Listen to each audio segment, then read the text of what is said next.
Hi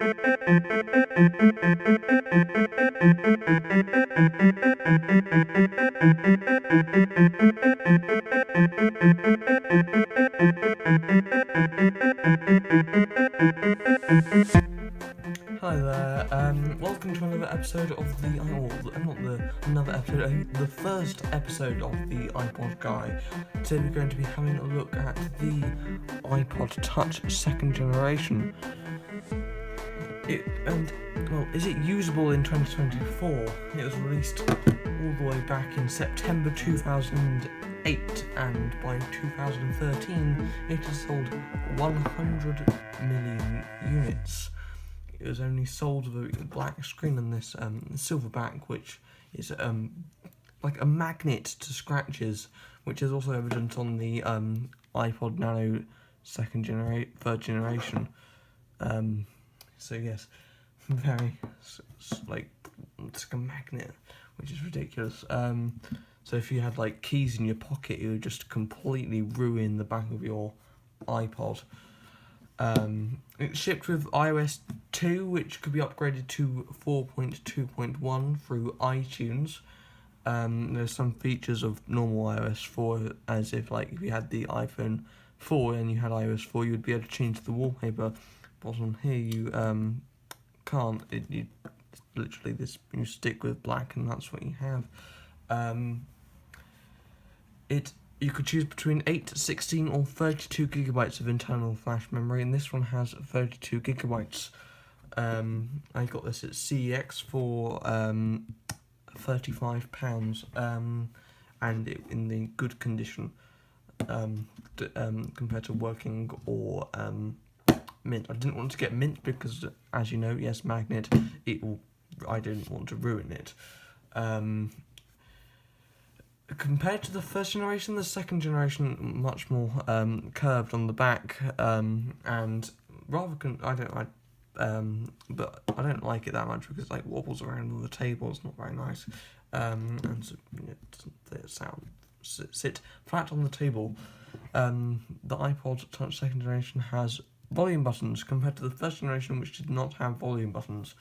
It also has a built-in speaker, which I do believe is built into the charging port, which is a bit inconvenient because it's in the charging port, and if you're charging your iPod, it'll just muffle the sound, which is a bit inconvenient. Also, it's not very good. I'll compare it to this Blue speaker and my Logitech desktop speakers with all the same song, and I'll do that now.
That song was "Slip and Slide" by Miri the First, and I'll add a link to her channel in the description of this video.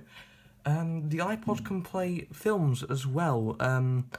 This is the introduction video of the iPod Touch, so I'll just let that play for a few seconds. Hi, I'm Hannah.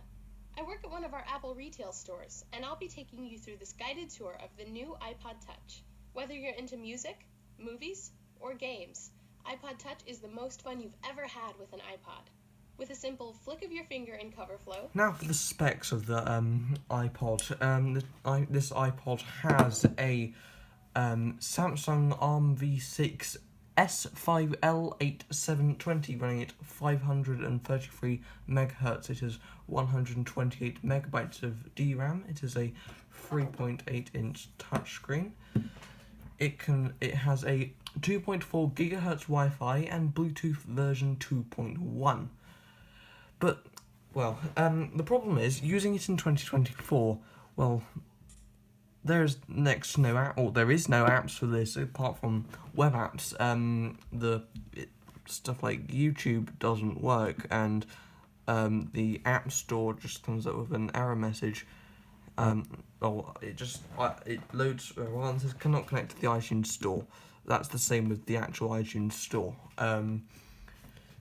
There is no camera on the iPod Touch, so you may be questioning why the point of the camera or Photos app is, and so you can look at the photos that you've taken on your phone and then put it onto your iPod Touch. Now if we go into photos, here's a photo I took while we were on holiday. And so yes, you can view your photos and do a slideshow on your iPod Touch, which is great. You could do the same on any other iPod. The iPod Photo and newer, but you could do that on the iPod Touch here. As I said, the stores don't work unless you jailbreak your iPod. I'm not going to show you how to do that because yes, it is illegal, so I won't do it. The voice memos app, it does work, but you need to have a headphones with a microphone in it, or just an actual microphone to use it, which is a bit inconvenient, but oh well. Alright, well, I think that's all from me. It would be great if you'd like this video and possibly subscribe as well. If you want, and you know any other friends that like iPods, go on and share it along.